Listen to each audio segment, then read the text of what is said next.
Hello everyone, welcome to my first YouTube video.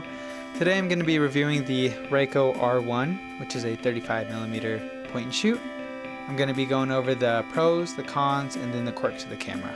So to start off with the pros, the number one coolest thing about this camera is the size of it. As you can see here, it's super thin. Next to my wallet, you can see it's about the same thickness, which is crazy, especially for a film camera. The right side of it is basically just barely thick enough for a roll of film to fit in there. And that makes for a super compact camera that you can fit in your pocket pretty much whenever you want to go out, which is pretty much the whole point of a point and shoot camera, right? The second pro of this camera is how sharp it is. It has a 30mm 3.5 macro lens, and if you switch it over into the wide panorama mode, it goes into a 24mm lens, which also goes to f8.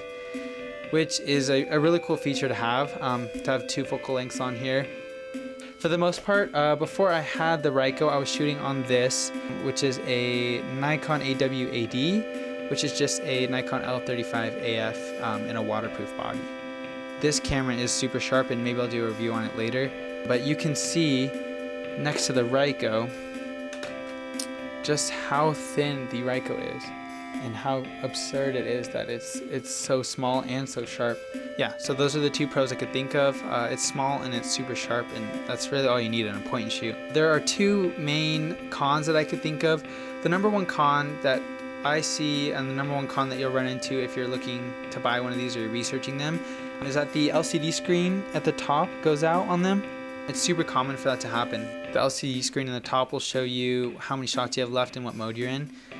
I honestly don't think it's that big of a deal if you get one where the screen's broken, because every time you turn the camera off and then back on, the settings reset. So like on mine, I just have on the back, I have a menu written out for all the different modes on it. So I know if I push it twice, it'll put me into infinity mode. And then if I want to get out of that, I just turn the camera off and then back on, and it resets back into auto. So that's not too important. The important thing that is kind of annoying is that you don't know how many shots you have left, which also isn't that big of a deal, I guess, in the grand scheme of things, because it doesn't really matter. If you always have a roll of film with you, you can safeguard against that, but it's not really that big of a deal. The only other con of this camera that I could think of is that it takes CR2 batteries, which isn't that big of a deal. They're just not that common. They're super common for point and shoot cameras, but just like as batteries go in general, they're not that common. But I would totally take a CR2 battery over getting a bigger camera any day. So lastly, the quirks of this camera. The number one quirk about this camera is that it unloads all the film out of the can as soon as you put the film in.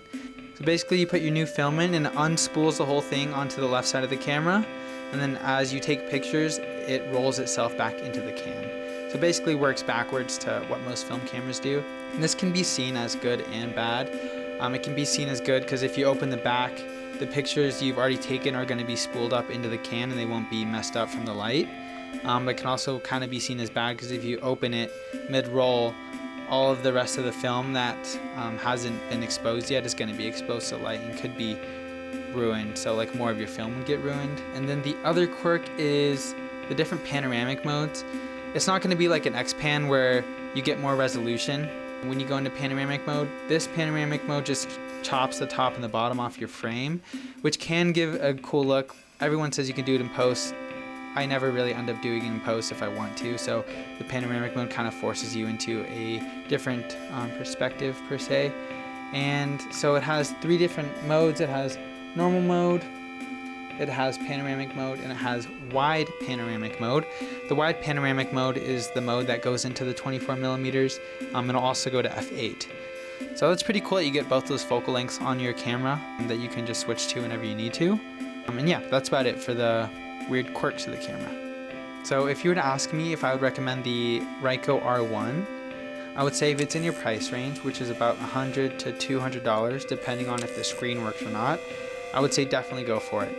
If you're looking for a super small, super sharp point and shoot, which I don't really know what other kind of point and shoot you'd be looking for, then this is definitely the one to go with.